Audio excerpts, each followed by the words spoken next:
Hello Scarf. What kind of car is this? Well, Lenny's appears to be a marathon motor car. Really?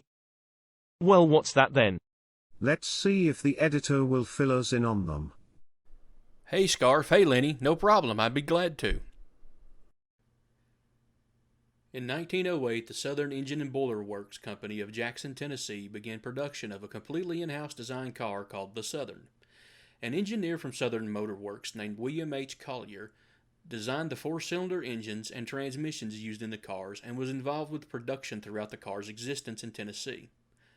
Automobiles were a booming industry in the early 20th century, and manufacturers were constantly springing up everywhere. Very soon after production began, the company learned of another car in the U.S. being manufactured under the Southern name. In 1910, after building around 600 cars in Jackson, the company changed its name to Marathon and moved 130 miles east to a facility in Nashville, Tennessee. This move allowed Marathon to expand its production line in 1913 to a dozen different models on 4 different chassis, from only 5 different models just 2 years before. This also led the company to expand to 400 employees from 75. This increase in model types allowed for new price points, and the company grew from producing 600 cars while in Jackson to producing 200 cars a month in 1912, with hopes to produce 5,000 annually. Under the leadership of Collier, the Marathon became a growing concern, and the company took on an influential role within the state. The state highway department even used the car to aid in planning the first state road, the Memphis to Bristol Highway. The car gained a reputation for being well built and reliable. This was due in no small part to the fact that the car was entirely produced under one building.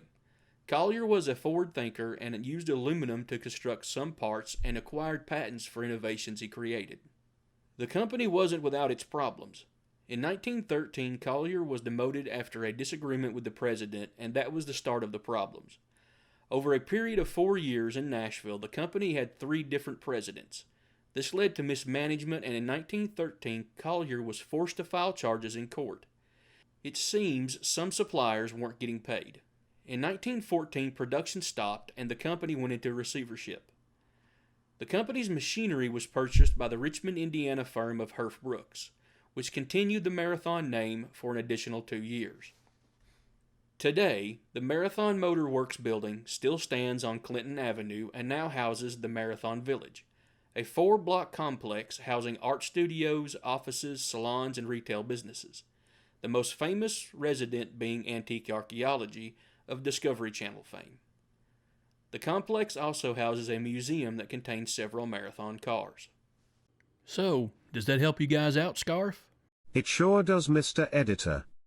Thank you. Well, there you have it. A short history of the Marathon Motor Company. Be sure to like and subscribe.